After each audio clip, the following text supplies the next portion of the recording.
Halo guys, selamat datang di channel gue Enet. Kali ini gue Enet akan membahas gambaran umum keamanan informasi. Gambaran umum. Di era modern, semua informasi tersimpan di internet dengan bermacam-macam platform dan jutaan pengguna. Terdapat banyak ancaman yang akan dihadapi baik oleh individu maupun instansi. Ancaman yang ada di dunia internet. Komputer virus, spam, dan lain-lain. Komputer virus meliputi ransomware, trojan, RAT, remote access trojan, dan botnet, serta yang lainnya. Spam meliputi email, SMS, dan telepon penipuan. Ransomware itu apa? Ransomware itu misalnya kalian punya komputer, terinfeksi ransomware ini, data-data yang ada di komputer kalian itu tidak bisa dibaca. Terus kayak mana ngembaliinnya? Ngembaliinnya kalian harus bayar dulu ke orang yang punya ransomware, baru data kalian dipulangin. Itu istilahnya diculik lah, data kalian itu dienkripsi, nggak bisa dibaca, udah kan. Kalau mau baca kalian harus bayar dulu, ya kan. Kalau trojan itu terinspirasi dari film Troya ya. Jadi dia ngasih kuda, di dalam kudanya itu ada pasukan elit. Ketika kudanya masuk istana, terus penghuni istana dibunuh semua. Jadi istilahnya trojan itu pura-puranya aplikasi ini baik gitu, kayak antivirus gitu. Tapi bukannya dia menghalau virus, malah dia jadi virus itu sendiri gitu kan. Terus RAT atau remote access trojan, itu kalau suatu komputer kena RAT ini bisa yang punya trojan itu ngelakuin apa aja bisa. Jadi misalnya ngaktifin webcam gitu kan bahaya kan. Ketika kalian online gitu, komputer kalian aktif, ternyata kalian lagi ganti baju atau ganti celana, itu kan bahaya, bisa dicuri gambar kalian semua. Terus kalau spam itu biasanya email atau SMS ya. Jadi kadang dia pura-puranya ngasih email hadiah atau undian, aslinya email itu penipuan gitu kan. Atau mungkin juga dia pura-pura jadi PayPal gitu untuk, terus kalian ngeklik, tahu-tahu kalian disuruh login, ternyata dia ada phishing ya, serangan phishing gitu kan, bahaya tuh. Terus ada lagi yang nyepam itu SMS gitu kan, karena dia membobol website jual beli yang banyak nomor HP-nya, terus nomor HP-nya dikirimin SMS undian berhadiah elektronik misalnya. Itu kan bahaya tuh, pura-puranya minta uang jutaan gitu kan, memanfaatkan kebodohan user, itu social engineering gitu. Jadi kalian diiming-imingi hadiah undian gitu. Terus kalau telepon penipuan ini yang ngeri lagi ya kan, dengan memanfaatkan nomor HP orang-orang itu, dia nelpon kamu pura-pura sebagai saudara gitu kan. Pura-pura sebagai saudara nih, misalnya aku nih si A, aku sekarang lagi di kantor polisi, aku lagi terjerat kasus narkoba, tolongin aku. Terus polisinya ngomong, ya udah sini, minta hadiah, minta tebusan dulu, atau minta pulsa dulu untuk ngurusin adik kamu ini, kalau enggak adik kamu ini akan kami penjara gitu kan. Pura-puranya dia ngaku-ngaku sebagai polisi, padahal dia itu cuma mau minta tebusan gitu kan. Itulah kejahatan-kejahatan yang ada di dunia maya itu kan. Selanjutnya, keamanan informasi itu apa gitu kan. Keamanan informasi itu apa sih ya kan. Keamanan informasi itu adalah cara atau proses mengamankan informasi dan sistem informasi dari akses yang tidak terotorisasi atau akses-akses yang tidak sah, pembocoran informasi, penggunaan atau modifikasi informasi. Kayak sebelum-sebelumnya tadi udah aku contohin ya.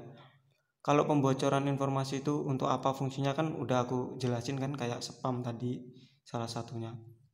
Kalau modifikasi informasi, contohnya apa pentingnya informasi dimodifikasi gitu kan. Misalnya website KPU nih, ya kan, dia lagi ngadain voting. Ini votingnya benar-benar online ya. Kalau kayak pilpres kemarin itu kan dia penghitungan manual, terus informasinya di online kan ya kan. Mungkin suatu saat KPU iseng ya kan ngadain voting antara artis A versus artis B. Oh ternyata artis A ini votingnya banyak. Nah artis A ini nggak terima kan, akhirnya dia nyewa hacker nih, dibobol lah situsnya, terus diganti dia yang menang gitu kan, lawannya jadi kalah gitu kan. Jadi itu bahaya. Bayangin aja suatu saat KPU melakukan voting secara online, kalau sampai datanya dimodifikasi, apa nggak bahaya ya kan. Selanjutnya, manfaatnya keamanan informasi ya, selain tadi itu mencegah hal-hal yang sebelumnya tadi, itu memastikan kerahasiaan informasi. Jadi informasi itu harus rahasia supaya nggak dimanfaatin oleh orang-orang yang jahat tadi. Terus memastikan informasi itu tetap konsisten atau terintegritas. Lalu memastikan informasi itu tetap tersedia. Kalau di sebelumnya tadi ada botnet ya, botnet itu bahaya itu. Jadi misalnya 1 juta komputer itu terinfeksi botnet, lalu si yang punya botnet ini melakukan tindakan dengan mengirimkan perintah kepada jutaan komputer yang telah terinfeksi tadi untuk melakukan ping ke suatu website, ya kan, misalnya ping google.com misal aja ya. Akhirnya Google itu servernya penuh dan down. Jadi orang-orang yang ingin akses Google itu nggak bisa karena botnet tadi. Ini hanya misal. Dalam kenyataannya kan Google servernya lumayan kuat gitu kan. Mungkin kalau selain Google bisa down gitu. Selanjutnya, pentingnya keamanan informasi, ini slide terakhir ya. Suatu organisasi atau individu tanpa adanya kebijakan keamanan itu sangat berisiko gitu kan. Informasi dan data-data rahasia yang itu bisa dicuri orang. Jadi sehingga kalau nggak punya keamanan informasi yang tepat, itu informasi tadi bisa dimanfaatin sama orang-orang jahat gitu loh. Jadi keamanan informasi yang tepat dan melindungi informasi serta data sensitif dari ancaman-ancaman keamanan informasi, itulah fungsinya keamanan informasi tadi. Jadi buat teman-teman semua ya, dipikirkan lagi. Misalnya kalian menggunakan wifi di tempat umum gitu, ternyata itu wifi jebakan gitu kan. Terjadi ada serangan man in the middle, mungkin kalian bisa searching gitu, man in the middle itu apa gitu kan. Jadi pura-puranya ini ada orang sharing wifi, tapi ternyata dia telah melakukan spoofing gitu. Jadi kalian login di situs yang HTTP gitu, misalnya http.bukalapak.com. Ini kan HTTPS nih, Bukalapak. Dia secure, jadi data-data yang ada di kalian itu terenskripsi, nggak bisa dibaca dengan mata. Tapi kalau kalian membuka HTTP misalnya, itu data-data yang kalian masukkan itu, misalnya login gitu, itu bisa kebaca gitu. Jadi hati-hati kalau pakai wifi publik gitu, harus dibarengi pakai VPN, mungkin yang VPN terpercaya gitu. Jadi data kalian itu nggak bisa dibaca pakai mata biasa. Tapi kalau kalian pakai pakai HTTP terus pakai wifi yang nggak jelas, hotspot yang nggak jelas, yang ternyata itu adalah hotspot jebakan gitu, ternyata data kalian bisa dicuri juga.